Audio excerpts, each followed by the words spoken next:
이스라엘 역사의 가장 암흑기는 언제였을까? 기원전 586년에 나라가 바벨론의 침략으로 멸망을 합니다. 이 나라가 멸망했다는 것이 얼마나 큰 사건입니까? 전쟁이 일어나고 침략을 받고, 그래서 도시가 다 불타고 사람이 죽고, 왕족과 그리고 유대 민족의 엘리트들이 다 바벨론으로 끌려가고, 그래서 지구상에서 유대 민족이 나라가 아주 망해버리고 없어지고만 비참한 이런 역사를 그들이 586년에 맞이하게 됩니다. 예루살렘에는 다른 민족을 이주해 와서 살게 하고, 예루살렘에 있는 귀족과 엘리트는 다 끌고 가고, 그래서 그 모든 전 지역을 바벨론화하는 작업을 진행하게 되는데, 이때를 성경에서는 바벨론 포로 시대라 부르고 있고, 이때가 이스라엘 역사에서 가장 암흑기라 할 수가 있습니다. 오늘 말씀에 나오는 다니엘이 바로 이 시대의 인물이었어요. 바로 다니엘이 포로로 잡혀간 유대인의 후손 중에 다니엘이라는 인물이 있었던 것입니다. 이제 세월이 흘러서 이제 다리오 왕이 나라를 통치했을 때 전국 그 엄청난 제국을 120명의 귀족들을 세워서 조직적으로 제국을 통치하게 됩니다. 그리고 그 120명 위에는 딱 3명의 총리를 두어서 나라를 통치하는 방법을 취했습니다. 그런데 이 3명의 총리 중에 한 명이 바로 다니엘이었고, 이 3명 중에서도 다니엘이 가장 뛰어나고 탁월했습니다. 오늘 다니엘서 6장 3절에 보니 다니엘은 마음이 민첩하여 총리들과 고관들 위에 뛰어났다, 이렇게 말씀합니다.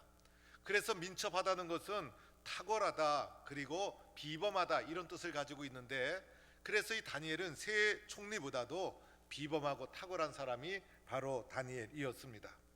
그래서 다리오 왕은 마침내 이 세 총리 중에서도 으뜸되는 총리로 다니엘을 세워서 다니엘을 중심으로 이 제국을 다 다스리는 그런 정치적 구조를 가지게 됩니다.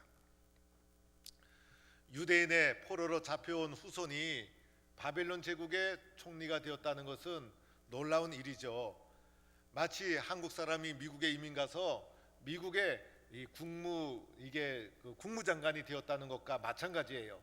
그게 놀라운 일이죠, 여러분. 이게 놀라운 일이고 있을 수 없는 엄청난 사건인데, 이게 바로 다니엘에게 일어나게 된 것입니다. 그러자 어떤 일이 일어나게 됩니까?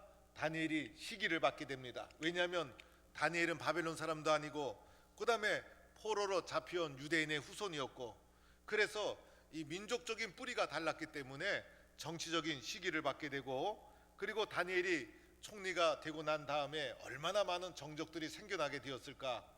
그래서 정적들이 어떻게 하면 다니엘을 쓰러뜨릴까 음모를 꾸미고 뒷조사를 감행하고, 그래서 다니엘을 아무리 털고 털어도 다니엘에게는 아무 흠도 찾을 수가 없었던 것입니다.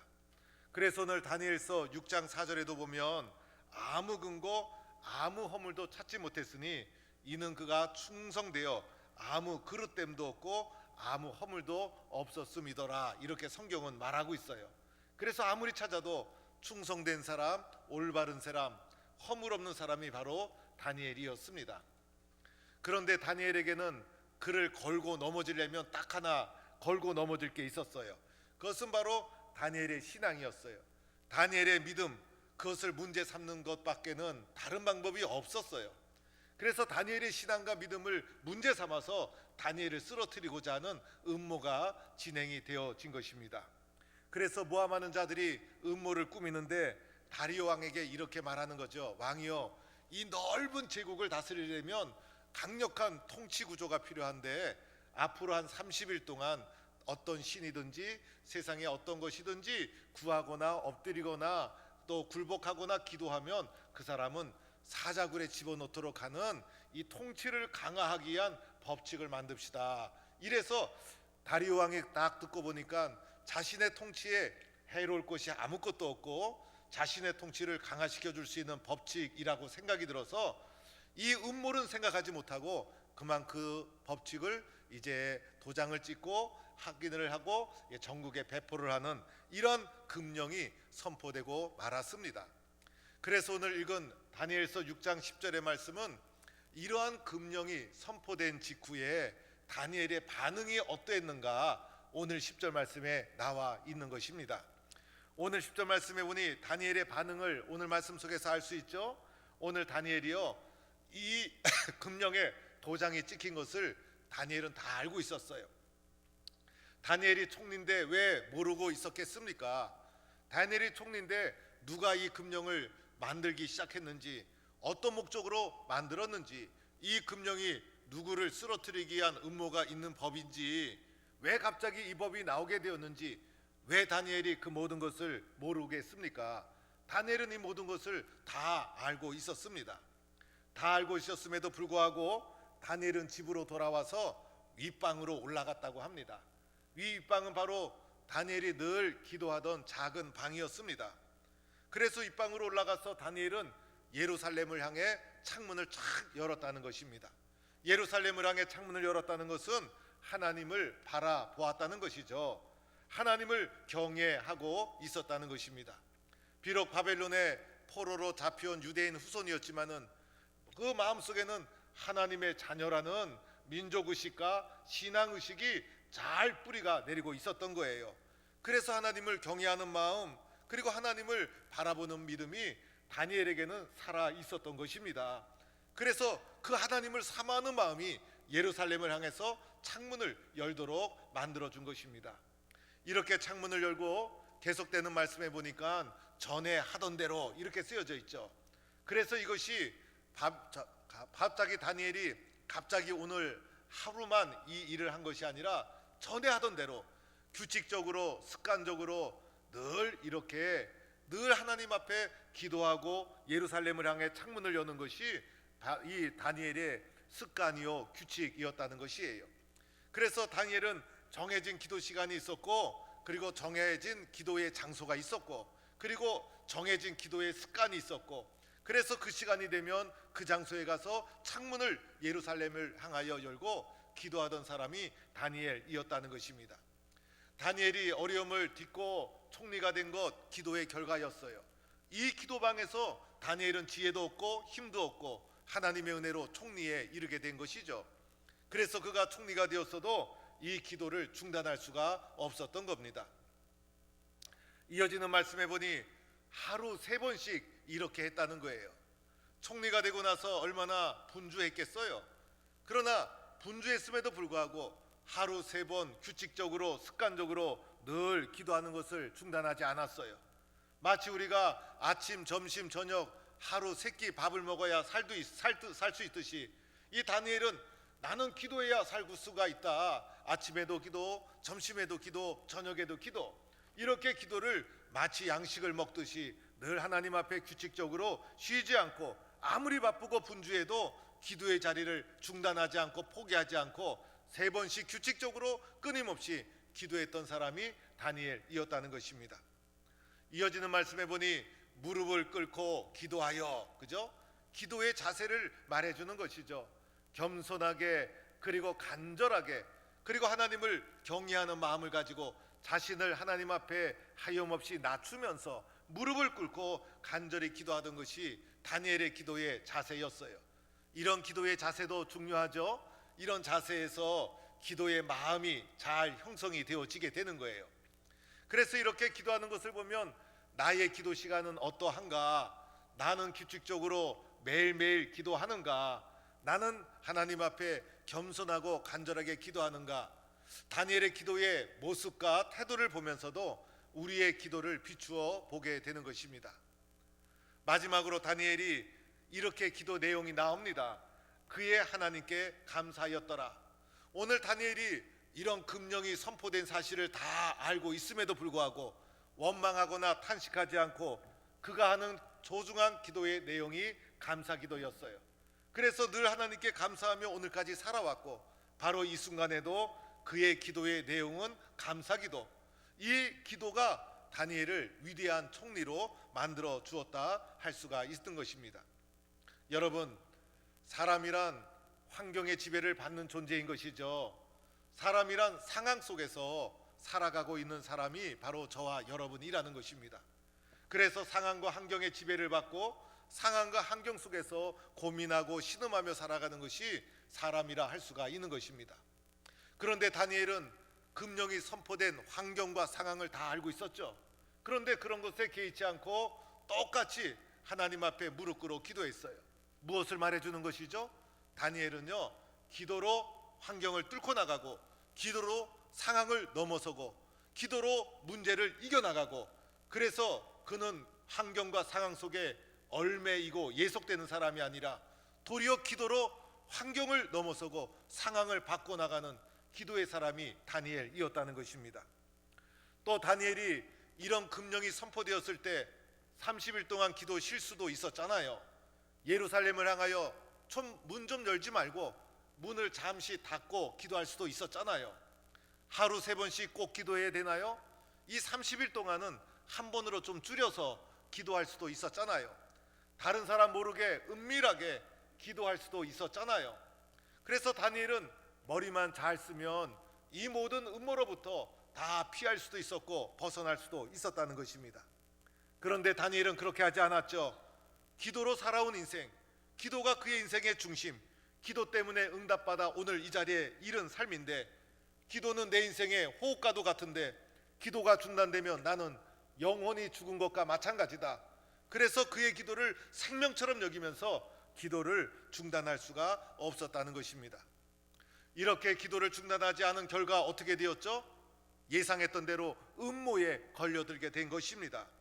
그의 신앙 때문에 그가 출세한 것이 아니라 그의 신앙 때문에 망하게 된 거예요. 그래서 마침내 음모에 걸려들이고 이것이 모두 다리오 왕에게 보고가 되고 맙니다. 총리가 모범을 보여주어야 하는데 총리가 앞장서서 법을 어긴 결과가 되고 말았어요. 이 법은 고칠 수도 없고 다리오 왕이 아무리 이 다니엘을 총애하고 사랑해도 도와줄 수도 없었어요. 마침내 다니엘은 어떻게 되었습니까? 대역 죄인이 되어서 이제 사자굴에 탁 던져지는 비극적인 사건이 벌어지게 된 것입니다.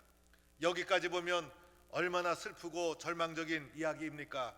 포로로 잡혀와서 유대인의 후손이 이제 총리가 되는 성공 신화를 써내려건 그의 인생이 이 모함을 받아서 이제 대역죄인이 되어서 패망하고 마는 아주 슬픈 이야기로 이야기가 맞춰지는 것으로 오늘까지 지금까지는 그렇게 전개되고 있지 않습니까? 이 다니엘이 자신의 신앙 때문에 출세한 것이 아니라 자신의 신앙 때문에 망하게 되었어요. 다리오 왕은 다니엘을 참 사랑하고 그를 총애했어요. 그래서 다니엘이 이렇게 이 대역죄인이 되어서 죽어가는 것을 얼마나 슬퍼했는지 밤새도록 사자굴에 다니엘을 집어넣고 슬퍼했다는 것입니다. 그 다음 날 아침이 되었어요. 이제 사자굴에 가서 이제 다리오 왕이 얼마나 다니엘을 사랑했는지 확인하러 갑니다. 다리오 왕이 확인하러 갈 때 슬퍼서 울면서 가요. 그러면서 다리오 왕의 입에서 이런 말을 합니다. 살아계시는 하나님의 종 다니엘아, 내가 항상 섬기는 내 하나님이 사자들에게서 능히 너를 구원하셨느냐, 이러면서 슬퍼하면서 사자굴을 향해 달려가 보게 됩니다.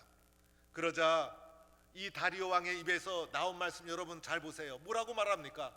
살아계시는 하나님의 종 다니엘아. 이 다니엘의 신앙과 또 하나님을 다리오 왕임에도 불구하고 인정하죠. 내가 항상 섬기는 내 하나님 너를 능히 구원하셨느냐라고 하면서 마치 신앙 고백이 다리오 왕을 통해서 이게 말이 나오고 증거가 되는 이런 놀라운 역사가 일어나게 되는 것이죠. 그러면서 다리오 왕이 슬퍼하면서 이제 사자굴 가까이 가 보게 되는데, 가까이 다가갔을 때 놀라운 음성을 듣게 되죠. 바로 다니엘의 음성이었어요. 왕이여 만수무강하옵소서. 사자굴에서 죽은 줄 알았던 다니엘이 그의 목소리를 갑자기 듣게 되니 얼마나 놀랐겠어요. 다니엘은 사자굴에서도 하나님이 보호해 주셨던 거예요. 그래서 다니엘이 이렇게 말하죠. 나의 하나님이 이미 그의 천사를 보내서 사자들의 입을 딱 봉해 주셔서 사자들이 나를 상의하지 못하여 싸우니 이는 나의 무죄함이 그 앞에 명백하오며 또 왕이여 나는 왕에게도 해를 끼치지 아니하였나이다. 사자굴에 던져짐을 받았는데 천사들을 보내서 사자의 입을 하나님이 다 봉해 주신 거예요. 이 사자가 입을 열어야 음식을 뜯는데 입이 봉해졌으니 얼마나 답답했겠어요. 그래서 다니엘이 사자굴에 떨어졌을 때 사자는 음식이 들어온 줄 알고 가까이 가서 입을 벌려서 이 다니엘을 콱 물으려고 했는데 입이 벌려져야지. 그래서 사자가 끙끙거리면서 입을 벌리려고 해도 이 벌려지지 않는 거예요. 하나님이 천사를 보내서 그 입을 다 봉해 주셔가지고 다니엘을 지켜주시고 보호해 주셨다는 거예요. 이 입이라는 게 또 얼마나 중요합니까? 이 입을 봉해 주셨다는 것은요, 이 사람들 가운데서도 입에서 악이 나오고요, 입에서 모함이 나오고요, 또 입으로 먹는 것도 조심해야 돼요. 사람은요 이것저것 안 가리고 너무 많이 먹는 것 같아요. 그래서 입이 봉해져야 될 사람들이 가끔 있어요, 보면. 그러니까 하나님께서 이 마귀는 입을 통해서 사람들을 아프게 만들고 사람들을 흔들고, 그래서 이 사자의 입을 하나님이 다 봉해 주셔가지고 믿음의 사람 다니엘을 보호해 주시고 지켜 주셨던 거예요. 그래서 이 사건 하나만 하더라도 이 다니엘은 무지한 사람이다, 다니엘은 아주 훌륭한 그리고 죄를 짓지 않은 사람이라는 것을 명백하게 보여주는 것이고, 이런 기적적인 사건으로 하나님이 다니엘의 기도에 응답해 주셨던 것입니다. 여러분, 기도하는 자를 다니엘의 모습을 통해서 우리에게 보여주죠. 세상이 이길 수 없다는 것입니다. 어떠한 모함과 어떠한 시기와 어떠한 시련의 파도가 밀려와도 기도하는 사람이 그 기도하는 사람을 쓰러뜨릴 수가 없다는 것입니다. 기도하는 자를 어떤 음모 박해가 밀려와도 넘어뜨릴 수가 없는 것이에요. 기도하는 자는 반드시 승리하게 되어 있다는 것을 우리에게 다니엘을 통해서 말해주고 있는 것입니다. 오늘 돌이 어떻게 되었죠? 다니엘을 모함하던 자들을 사자굴에 던져넣게 되자 사자가 봉하였던 입이 풀려지면서 이 사람들을 움켜서 뼈까지도 부서뜨렸다고 말하고 있지 않습니까? 그래서 오늘 다니엘의 이 모습을 통해서 기도하는 자를 세상은 이길 수가 없고 기도하는 자는 반드시 승리하게 된다는 거예요. 물론 때로는 모함을 당하고 어려움을 당해서 억울한 마음을 갖기도 하고 사자굴에 던져짐을 받는 고난을 당할 수는 있지만은 결국 마지막은 기도하는 자를 세상이 절대로 이길 수가 없다는 것입니다. 사랑하는 성도 여러분, 오늘 이 시대를 보면 다니엘과 같은 사람이 참 그리운 시대예요. 다니엘과 같이 기도하는 사람이 참 그립고 그런 사람을 보고 싶고, 이렇게 다니엘과 같은 영성을 가지고 살아가는 사람을 얼마나 보고 싶고 그립고 나도 이런 사람이 되어야 되겠다, 이런 마음을 가지게 되고, 오늘 이 시대는 이러한 사람을 찾고 있는 시대라 할 수가 있는 것입니다. 다니엘이 이렇게 기도할 수 있는 이유 중에 또 하나가 있었죠. 다니엘에게는 기도하는 세 친구가 있어요. 사드락과 메삭과 아벳느고라는 좋은 친구가 있어요. 우리도 세상에 살면서요, 세상 사람들 많이 사귈 필요가 없어요. 기도의 동지 세 사람만 있으면요 무서울 것이 없을 것 같아요. 그래서 다니엘에게도 기도하는 세 친구가 있었어요. 이 다니엘과 세 친구가 함께 뜻을 합쳤어요. 우리는 하나님 말씀에 순종하며 살아간다, 우리는 기도하며 살아간다. 그래서 서로가 똘똘 뭉쳐가지고 기도의 동지가 되고 기도의 용사가 되고 말씀에 순종하고 하나님의 뜻대로 살 것을 기도로 다짐하는 다니엘과 세 친구가 기도의 동지로 똘똘 뭉치게 됩니다. 이 다니엘과 세 친구가 다리오 왕 이전에 느부갓네살 왕이 통치할 때 큰 어려움을 겪은 적이 있었어요. 이 다니엘의 세 친구가 풀무불에 던짐을 받게 된 거예요. 그래서 기도하다가 모함을 받아서 불이 막 타오르는 풀무불에 던져졌는데 바깥에서 보니까 세 사람이 있는 줄 알았는데 한 사람이 더 있는 거예요. 바로 하나님의 천사가 그 풀무불 속에서도 다니엘의 세 친구를 지켜주셨던 것이죠. 그래서 느부갓네살 왕이 그 풀무불 속에서 나오라고 하자 이 세 사람이 멀쩡하게 나오게 된 것입니다. 하나님이 천사를 보내주셔서 기도하는 다니엘의 세 친구, 이 사드락과 메삭과 아벳느고를 풀무불 속에서도 지켜주셨던 것입니다. 그래서 기도하는 자를 세상의 그 어떤 환난과 시련도 쓰러뜨릴 수 없고, 마침내 기도하는 사람이 어려움이 있고 시련이 있을지라도 기도하는 사람이 마지막 최종 승리하는 것을 다니엘과 그의 세 친구를 통해서 성경은 우리에게 말해주고 있는 것입니다. 여러분, 하나님은 오늘 이렇게 기도하는 다니엘과 세 친구를 찾고 있습니다. 그래서 저도 기도하다가 이 어려운 시기를 어떻게 이겨나갈까, 맞다, 우리 교회도 다니엘 기도 운동을 시작해야 되겠다. 다니엘과 세 친구처럼 함께 기도하는 기도의 동지들을 엮어내고 우리가 함께 기도한다면 이기지 못할 것이 어디 있을까? 오늘 왜 이렇게 코로나라는 기간이 길어지는 것일까? 하나님은 우리에게 기도하라고 요청하고 있는 것이에요. 오늘 다니엘이 필요하다. 다니엘의 세 친구가 필요하다. 동북교회에 다니엘과 또 그의 세 친구처럼 기도하는 기도의 불길이 일어나야 된다. 그래야 세상의 이 어려운 환난을 이겨나갈 수 있다라는 하나님의 뜻이 이 속에 있다는 생각을 가지게 되었어요.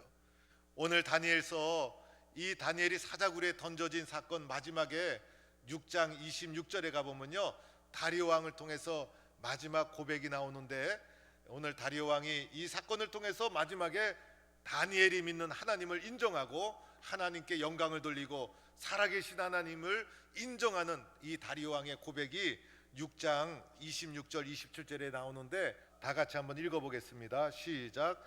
내가 이제 조서를 내리노라. 내 나라 관할 아래에 있는 사람들은 다 다니엘의 하나님 앞에서 떨며 두려워할지니 그는 살아계시는 하나님이시요 영원히 변하지 않으시리시며 그의 나라는 멸망하지 아니할 것이요 그의 권세는 무궁할 것이며 그는 구원도 하시며 건져내기도 하시며 하늘에서든지 땅에서든지 이적과 기사를 행하시는 이로써 다니엘을 구원하여 사자의 입에서 벗어나게 하셨음이라 하였더라. 할렐루야. 바벨론 제국에 다른 종교도 있었잖아요. 바벨론 제국에 왕이 믿는 신도 있었잖아요. 그런데 그거 다 물리쳤어요. 도리어 총리 다니엘이 믿는 하나님을 왕이 인정합니다. 그리고 이렇게도 고백하죠. 그는 살아계신 하나님이요 영원히 변하지 않으실 분이시며 그의 나라는 멸망하지 아니할 것이요 그의 권세는 무궁할 것이다. 하나님의 살아계심을 인정하는, 승리하는 다니엘의 기도의 신앙, 이것을 우리가 오늘 보게 됩니다. 아인슈타인의 상대성 이론을 이 상대성 이론으로 만들어진 블랙홀이라는 이론이 있어요. 이 블랙홀이 뭘까? 블랙홀은요, 강력한 중력으로 모든 것을 빨아들이는 이 홀이 있다는 거예요. 그래서 이 중력의 그 안에 들어가게 되면 이 구멍 안으로, 홀 안으로 다 빨려 들어가요. 우리의 신앙에도 모든 것을 빨아들이는 영적인 강력한 블랙홀이 있어야 합니다. 그래서 세상에 살면서 믿음의 길을 가면서 이런 어려움 저런 어려움, 고통도 시련도 어려움을 당했을 때 이 많은 문제를 어떻게 하겠어요? 이 많은 문제를 강력하게 빨아들이고 흡수하는 강력한 영적 블랙홀이 우리 가운데 있어야 합니다. 그것이 바로 기도인 거예요. 그래서 기도의 강력한 영적 블랙홀을 우리 마음의 중심에, 우리 신앙의 중심에, 우리 교회의 중심에 모든 문제를 해결하는 영적인 강력한 블랙홀을 우리가 구축해 나가야 되는 거예요. 그래야 모든 문제를 다 흡수하고 그 안에서 다 해결하고 그런 영적인 강력한 블랙홀을 우리가 구축해 나가야 되는 거예요. 그런 영적인 블랙홀이 없으면 어떻게 됩니까? 문제가 밀려왔을 때 문제 앞에서 쓰러지고 넘어지고 좌절하고 방황하고 그렇게 되어지는 것이죠. 그러나 우리 삶 속에 영적인 강력한 블랙홀이 있어서 문제가 와도 흡수하고 사건이 와도 흡수하고 어려움이 왔어도 흡수하고 그리고 상황이 어렵고 힘들어도 그 상황을 다 빨아들이고 그 안에서 기도하고 그래서 다시는 바깥으로 나오지 못하도록 이 모든 문제를 해결하는 강력한 영적인 블랙홀을 구축해야 되는데 그것이 바로 기도라는 것입니다. 바로 다니엘이 그랬죠. 오늘 이러한 다니엘이 그리운 시대예요. 오늘이 다니엘이 필요한 시대예요. 오늘 이러한 다니엘을 찾고 있는 것입니다. 다니엘처럼 기도의 강력한 영적 블랙홀을 이루어가는 기도의 용사가 우리 교회에 많이 세워지기를 축복합니다. 다니엘처럼 기도로 승리하는 성도가 되기를 주의 이름으로 축복합니다.